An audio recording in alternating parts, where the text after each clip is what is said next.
Di hari pertama sekolah pada tahun ajaran baru, sebagian anak-anak yang berada di posko pengungsian belum memulai aktivitas belajar. Mereka enggan ke sekolah lantaran masih trauma dengan aktivitas vulkanis Gunung Agung. Puluhan anak-anak yang seharusnya belajar di hari pertama sekolah memilih tetap bertahan di pengungsian.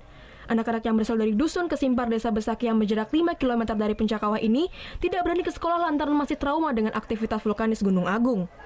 Sebelumnya pihak sekolah telah melakukan rapat koordinasi untuk memutuskan jadwal belajar. Dari hasil rapat, anak-anak yang berada di pengungsian tetap melaksanakan proses belajar mengajar di tempat asal mereka masing-masing.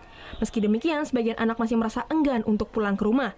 Mereka pun memilih untuk belajar di pengungsian dan berharap pihak terkait mendatangkan tenaga pengajar. Mau sekolah di pengungsian. Keluarga semua di sini? Iya. Kalau sekolah di kampung nggak berani atau gimana? Nggak berani. Kenapa? Takut. Ya. Udah pernah pulang kampung belum? Belum. Anak-anak takut pulang. Kenapa Ibu? Karena takut gunungnya itu. Kalau diajak pulang nangis. Takut katanya. Sudah ada mungkin rapat dengan orang tua murid nggak? Udah tadi katanya. Katanya mau disekolahkan di kampung.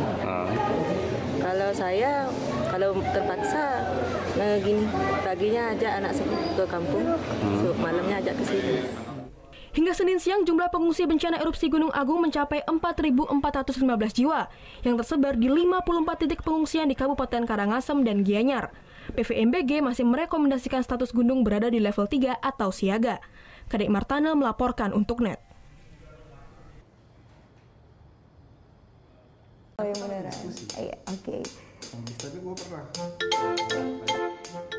Nah, udah kan untuk beritanya? Jangan lupa di-subscribe, di-like, dan juga di-komen ya akun YouTube dari Net Bali.